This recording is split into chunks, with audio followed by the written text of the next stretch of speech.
ये जो autonomic nervous system रहती है, ये एटोनॉमिक नर्वस सिस्टम दो हिस्से में डिवाइड की जाती है. That one is called as sympathetic nervous system and another one is called as parasympathetic nervous system.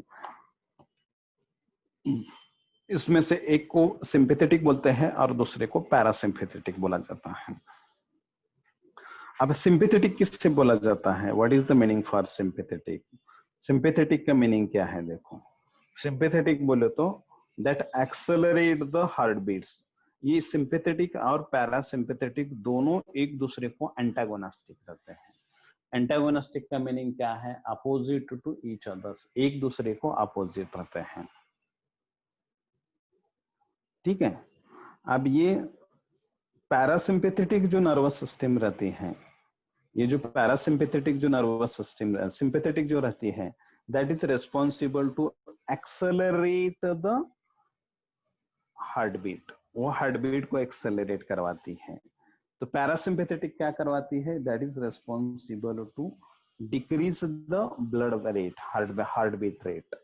वो एक एक्सेलरेट करवाने का काम करवाती है तो एक डिक्रीज करवाने का काम करवाती है.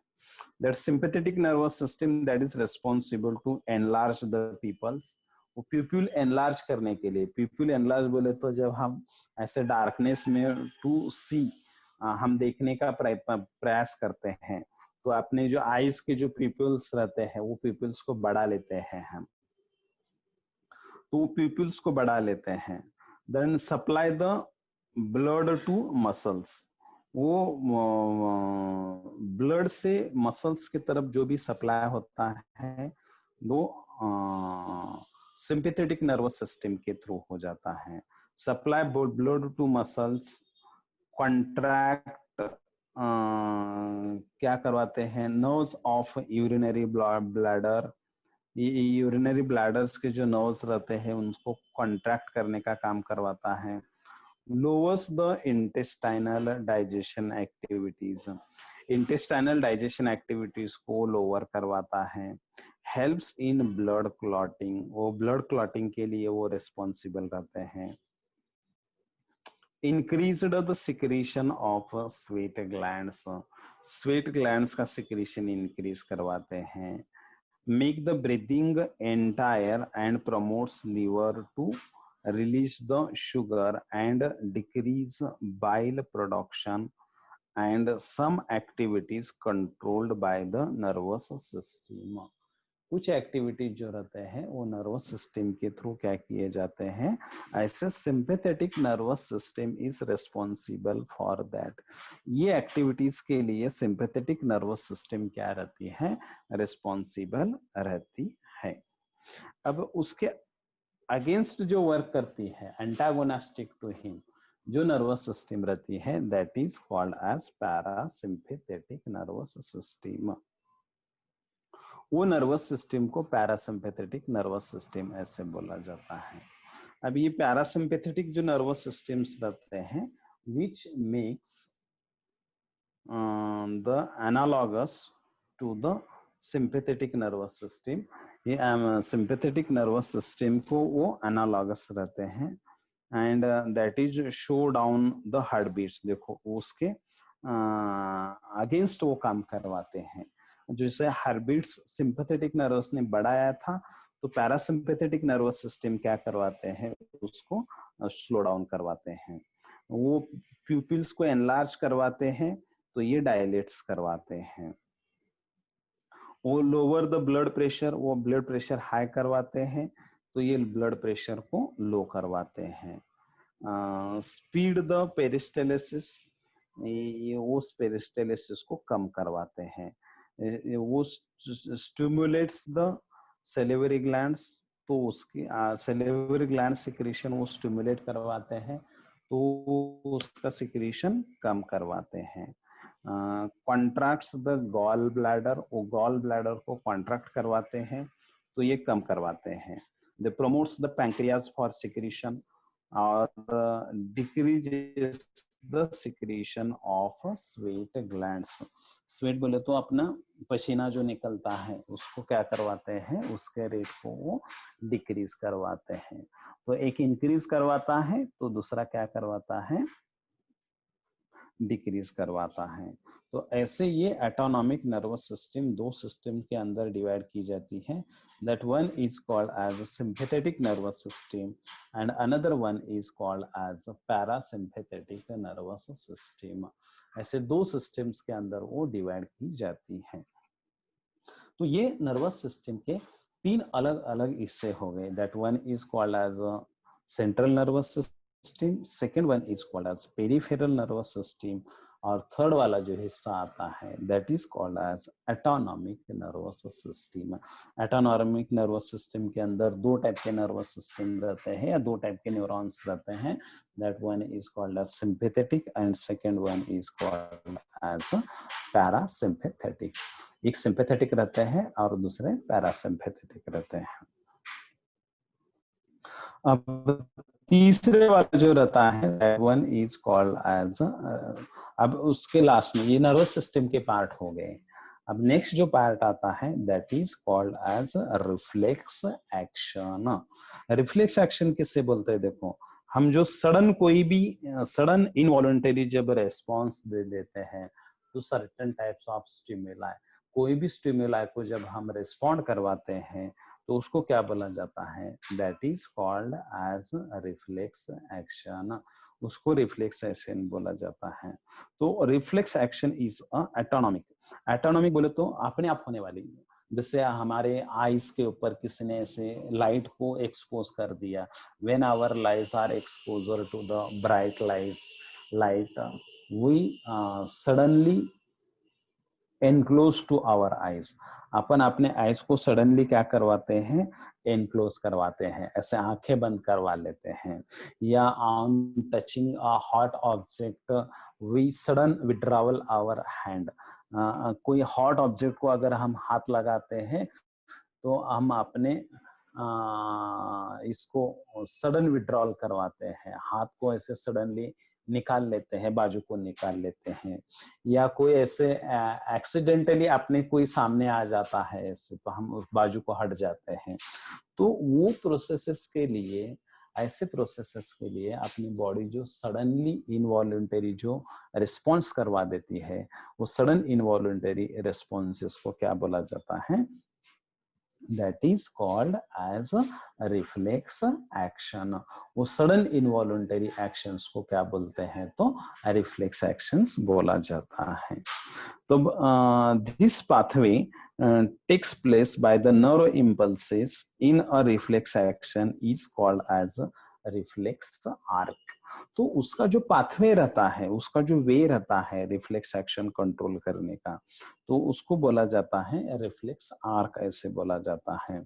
And this reflex actions are under the control of spinal cord. Central nervous system का जो स्पाइनल कॉर्ड रहता है, वो स्पाइनल कॉर्ड के थ्रू वो रिफ्लेक्स एक्शंस क्या किए जाते हैं, कंट्रोल किए जाते हैं। तो reflex actions were discovered by scientist Marshall Hall. Marshall Hall नाम का साइंटिस्ट था। वो मार्शल हॉल नाम के साइंटिस्ट ने रिफ्लेक्स एक्शन को सबसे पहले क्या करवा दिया, डिस्कवर्ड करवा दिया। ठीक है, तो अभी हम बाकी का जो पोर्शन है, एक मिनट, नेक्स्ट पेज पे हम कंटिन्यू करेंगे उसको।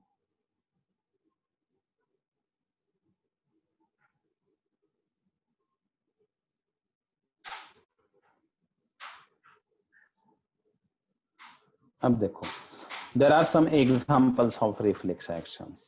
अब रिफ्लेक्स एक्शंस के कुछ एग्जाम्पल्स हैं।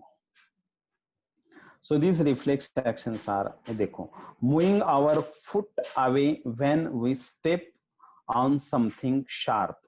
कोई हमारे पैर के नीचे अगर समझो अब अपना ऐसे कांटा चुभता है तो सडनली हम पैर को ऐसे बाजू को निकालते हैं। या कोई भी शार्प मटेरियल जब पैर को चुभता है तो सडनली वी विड्रॉल आवर या मूव आवर फुट अवे, अपना जो फुट रहता है वो सडनली अवे करवा देते हैं। या moving our hand away on touching a hot plate या हॉट ऑब्जेक्ट। कोई भी हॉट ऑब्जेक्ट को जब हम टच करवाते हैं तो सडनली वहां से वो हैंड को क्या करवा देते हैं, विड्रॉल करवा देते हैं। या नी जर्क या movement of diaphragm during the respiration, अपना जो हम जब ब्रीदिंग बढ़ाते या कम करवाते हैं तो उस समय अपना जो रेस्पिरेशन के अंदर जो डायफ्राम जो रहता है, डायफ्राम बोले तो अपना स्टमक और चेस्ट उसको अलग करने वाला जो हिस्सा रहता है उसको डायफ्राम बोला जाता है। वो दोनों को क्या करवा देता है, सेपरेट करवा देता है। वो डायफ्राम की जब मूवमेंट हो जाती है, कौन से समय हो जाती है, तो ड्यूरिंग द ब्रीदिंग। देखो जब हम ज्यादा एक्सरसाइज करते हैं या ज्यादा हम रनिंग करवाते हैं, हार्ड वर्क करवाते हैं, तो अपनी जो चेस्ट की मूवमेंट होती रहती है, ब्रीथ करते हैं हम, और अपनी चेस्ट की जो मूवमेंट होती है, that movement is nothing but the reflex action. वो भी किसका एग्जांपल है, रिफ्लेक्स एक्शन का एग्जांपल है। या अपन कपिंग करते हैं या यानाइंग करते हैं या स्नीजिंग करते हैं, ये भी कौन से प्रोसेसेस हो जाते हैं, these processes are nothing but the reflex actions.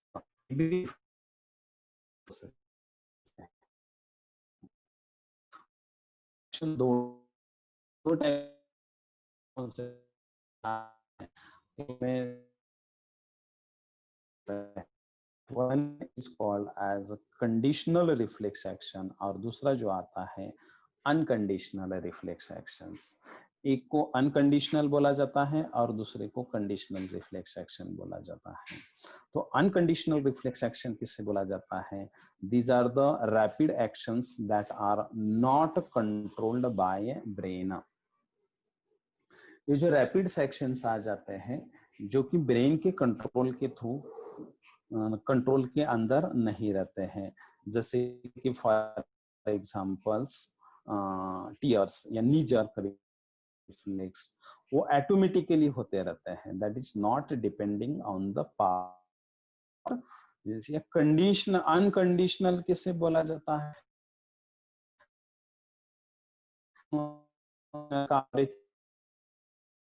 हम स्विमिंग कर रहे हैं तो स्विमिंग करते समय अपने जो हैंड्स और लेग्स को मूव करते हैं, तो that is the unconditional process.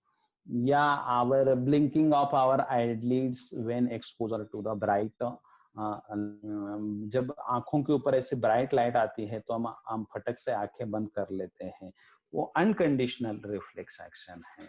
या कोई हॉट ऑब्जेक्ट को हम टच करवाते हैं या कोई शार्प मटेरियल अपने बॉडी को प्रिक कर रहा है तो वहां से हम सडनली बॉडी पार्ट विड्रॉल करवाते हैं, जैसे कि शार्प मटेरियल के ऊपर पैर पड़ जाता है या कोई पिन से अपने हाथ को, पैर को ऐसे हाथ को कोई प्रिक कर रहा है तो सडनली हम वहां से हैंड क्या करवा लेते हैं, बाजू को करवा लेते हैं। तो उस ऐसे जो ऑटोमेटिकली जो बॉडी जिसको रिस्पॉन्ड करवा देती है, ऐसे एक्शंस को क्या बोला जाता है, ऐसे एक्शंस को अनकंडीशनल रिफ्लेक्स एक्शंस ऐसे बोला जाता है।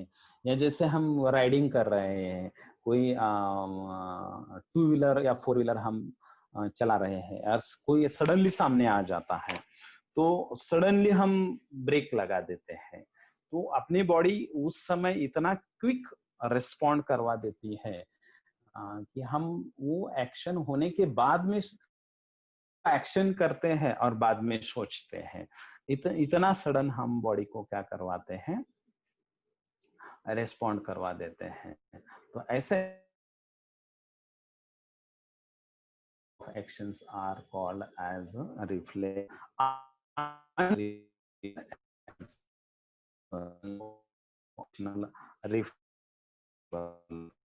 अब conditional reflections, reflex actions, these actions are activities learned by an individual by a continuous practice। ऐसे continuous practice कर करके जो actions हम लर्न करवा लेते हैं, ऐसे रिफ्लेक्स एक्शंस को क्या बोला जाता है, these type of reflex actions are called as conditional reflex actions. अब प्रैक्टिस से, जैसे हम प्रैक्टिस से लर्न करते हैं बोले तो, जैसे हम क्रिकेट के अंदर बैटिंग कर रहे हैं या बॉलिंग कर रहे हैं, तो वो क्रिकेट के अंदर जब हम बैटिंग करते हैं, जब सामने से बॉल आता है तो अपनी बॉडी उसको रिस्पॉन्ड करती है, हम बैट के थ्रू उसको हिट करवाते हैं। तो वो जो एक्शन रहती है वो प्रैक्टिस से डेवलप होती है। समझो कोई आदमी ने अगर क्रिकेट खेला ही नहीं है और फर्स्ट टाइम उसके सामने अगर हम बॉलिंग कर रहे हैं, तो उसकी बॉडी एक्शन ही नहीं करेंगे, उसको how to practice, how to handle that situation उसको समझ में नहीं आएगा। तो वो जो एक्शन रहती है, that action is called as a conditional reflex action. ऐसे एक्शन को कंडीशनड रिफ्लेक्स एक्शन बोला जाता है। और वो जो कंडीशनड रिफ्लेक्स एक्शन रहती है वो प्रैक्टिस से डेवलप करना पड़ता है। जैसे कि इधर एग्जांपल्स दिया गया है, डांसिंग। अब डांस में जो हम according to the hearing the sound जब हम वो एक्शन करते हैं तो प्रैक्टिस से वो डेवलप करना पड़ता है। कोई पर्सन ने जिंदगी में कभी डांस ही नहीं किया है तो उसको एक्शन ही नहीं कर पाएगा फिर।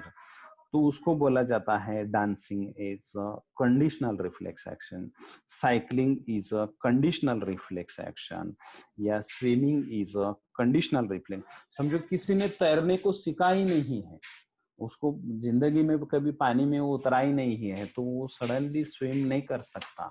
उसको प्रैक्टिस के थ्रू उसके बॉडी के अंदर वो एक्शन क्या हो गई है, डेवलप हो गई है।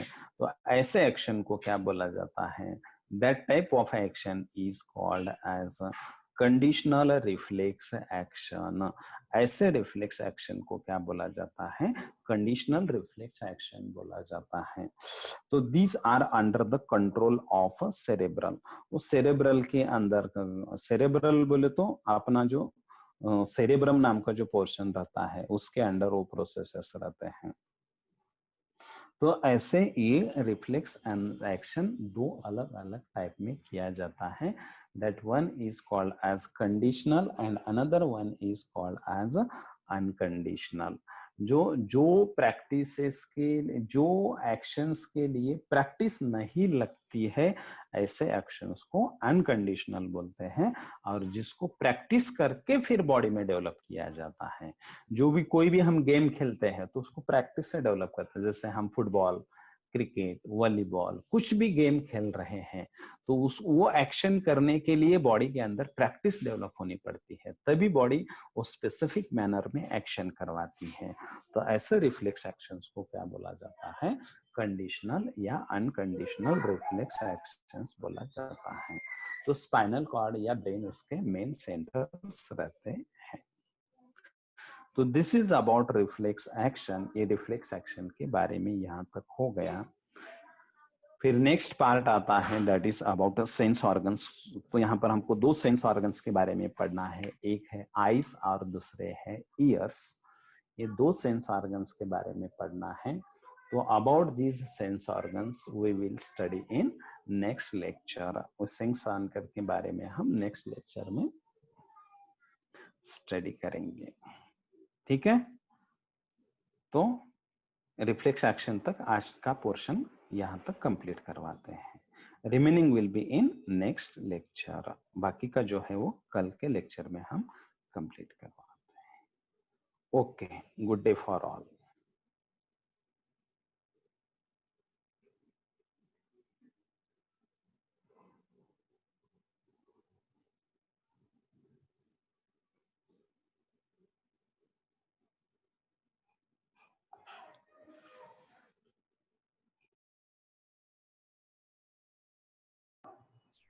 Okay, try to join it tomorrow in the morning 6 o'clock for the physics lecture.